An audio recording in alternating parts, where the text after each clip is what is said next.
Hey fam, it's your girl Amber Wynn, Philanthrepreneur, and today on the Nonprofit Spotlight, I have a very special guest of mine, Chasing Seven Dreams. We have today Tenika Doyle, founder and executive director. Tenika, welcome to the show. Welcome. Yes, I'm happy to be here.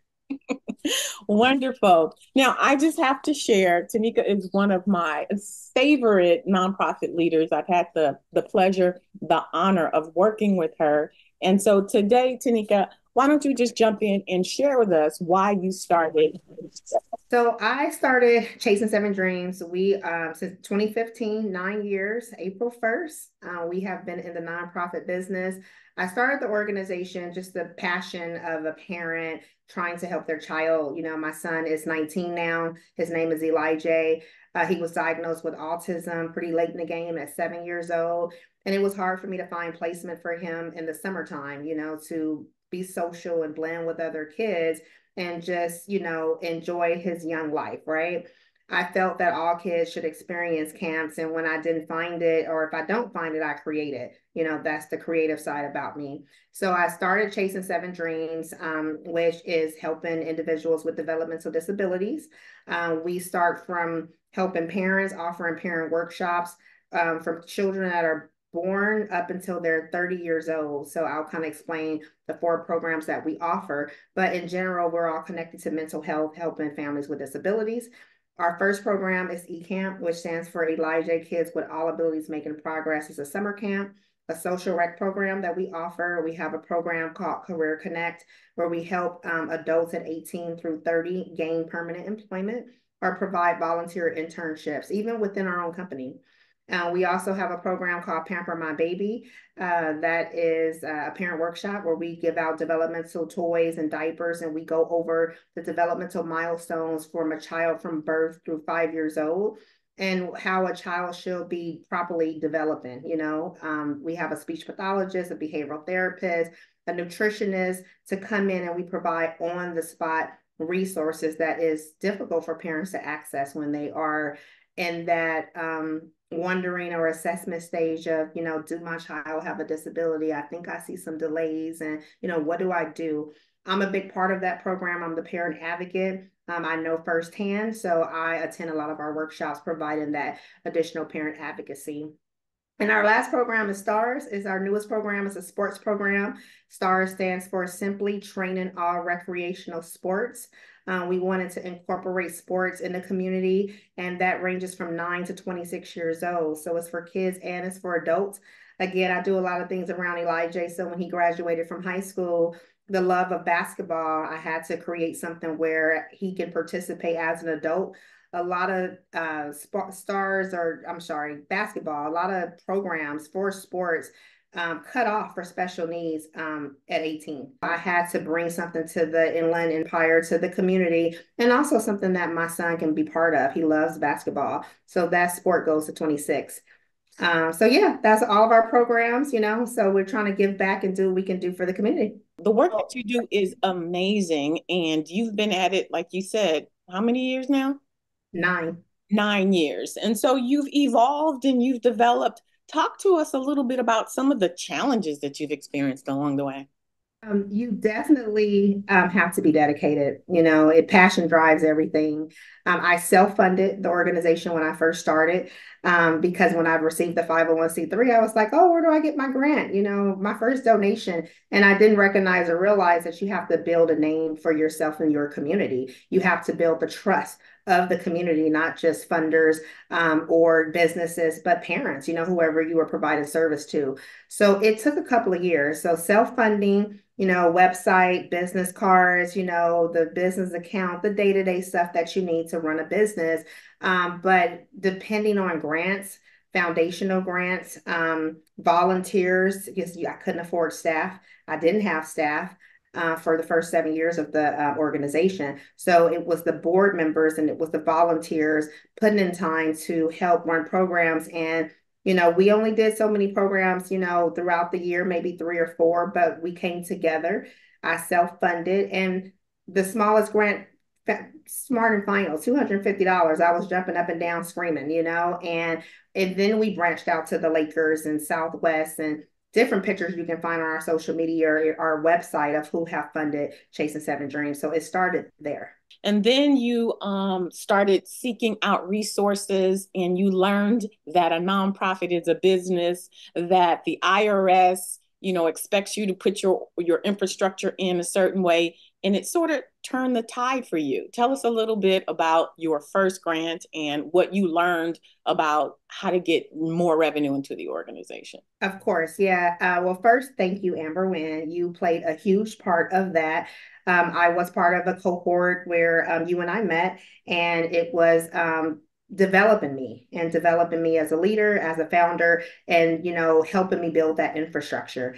I didn't realize before we met that I wasn't ready to go after the larger grants because I didn't have a budget. I remember I didn't have that when we first met because I was self-funding it. The budget was as I was spending my money, right? So thank you again for helping me where we are today. But yeah, I was able to learn the knowledge, take the tools that you gave me.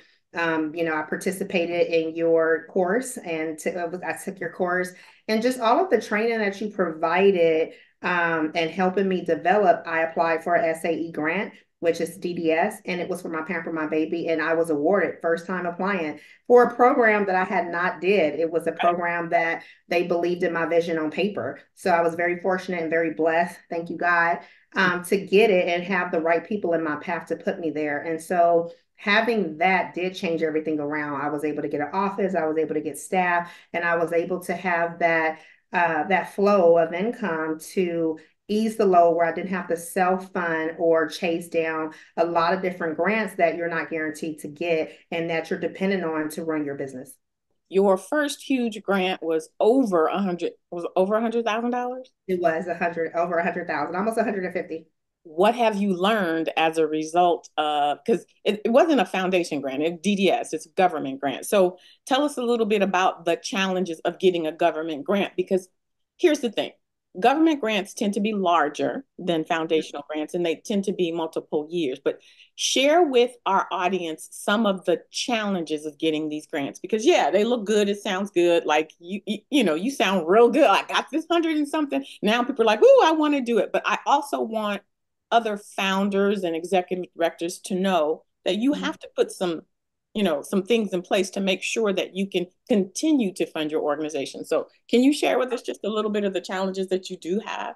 Absolutely. So prior to the grant, we had a fireworks stand. We still do a fireworks stand. I've always believed in streams of income, and you've always, motivated me to continue to do that. Board member dues, selling donut cards, just whatever it took. We were bringing in streams of income. So yes, I was fortunate to get the grant, but when you are awarded, it can take 90 days, before you even receive your first check. So a part of your grant is to, be putting together your staff and doing all the things that you said you were going to do in your grant, which is your activities, and, preparing to report your data. And so that was something new for me because everything has to match up. The transaction report, your data report, your measurements, and everything that you said you were going to do, you have to do it. It's within the timeline. So I was fortunate enough to have income from our different ways that we brought in streams of income and cover the organization before the check came. And they don't just give you a check and say, here you go. You have to, get your first check, and that kind of gets you started, or I would say reimburse you for what you put into it. But you can't request your next check until your reports are approved, not just submitted, but they have to be approved. They have to make sure you are doing everything that you said you were doing before they cut your next check. So it's broken up in stages of quarterly, as you report, you get your next check. So that's how that government grant works.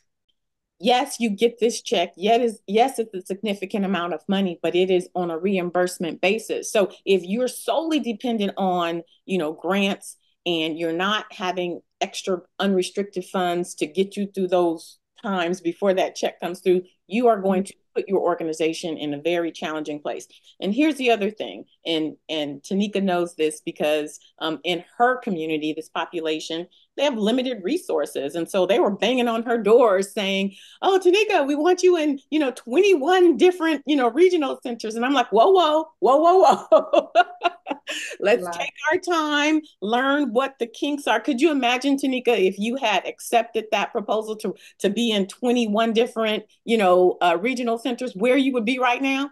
No, I can't imagine. I mean, I am just partnering with my second regional center. So I learned to make strategic moves and baby step is what I call it. And even like I said, when I was awarded, I had never did the program. It was my vision awarded on paper. So it was like the first year Pamper My Baby was on tour. So I actually toured throughout San Bernardino County and Riverside County to promote the program, to let the parents know, hey, sign up for this Pamper My Baby program. What is this? So it took a lot of self-promoting, marketing, advertising, at the same time building partnerships, like the one we have with IEHP, where we can actually, they are promoting for us and they're sending clients to our workshop. So it was a lot of work, it was a new program. And even now I've kind of ironed out the kinks. I was blessed enough to be refunded, for a second year in a row. Because when you do the work, when you have the infrastructure, when your reporting is on point, I tell people all of the time, your fundraising strategy should include compliance. If you do the work, you do it the right way, you show impact, then there's a higher likelihood that you will get refunded. So, just wanted to point that out. Go ahead. Yeah, and you Yeah, and you yeah.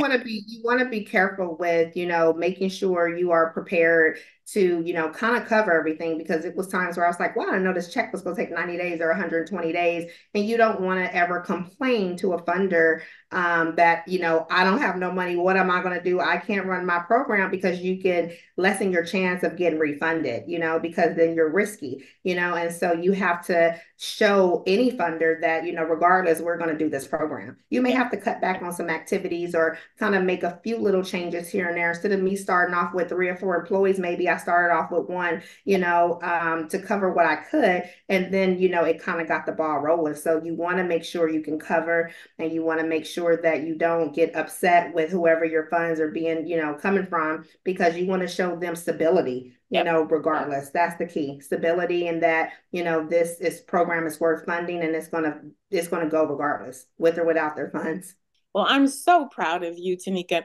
Is there any, I don't know, initiative, event, programs, or anything you'd like to share with the audience? They can get more information on our website, chasing7dreams.org. They can like us on Facebook, follow us on Instagram.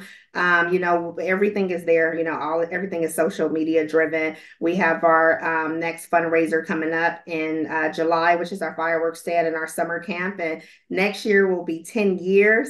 I will be doing another gala. I know I did my first gala at my 7th year, but we will. I think it's really worth celebrating. Just the hard work and all of the partnerships, and it's more of a opportunity for me to honor a lot of people on this journey who have supported Chasing Seven Dreams and brought us to where we are today. So party Absolutely. with the purpose. That's right. Honey, we believe in parting. So if you are interested in the work that Tenika is doing in the community, you can visit her at www.chasing7dreams.org. If you'd like to donate, because we always need money, people, you can reach her at info@chasing7dreams.org. Tenika, again, thank you so much for all of the work that you're doing in the community, the advocacy that you're doing on behalf of not only your son, but all of the beautiful young babies out there with developmental challenges. Because as you've said time and time again, they deserve a rewarding life, activities, to be fully engaged. And if y'all ever meet her son, you just gonna fall in love with him. Oh, thank you, Amber. Yes, yes. So excited to help, excited to build. There's always opportunities within the organization, and I'm always here available. As a CEO and executive director, it's very personal, and I'm very hands-on because I'm just passion driven. So if anything I can do to help a child or a mother with special needs, I hope they will reach out. Thank you. Thank you for You're being welcome. here. All right. Bye. Bye bye.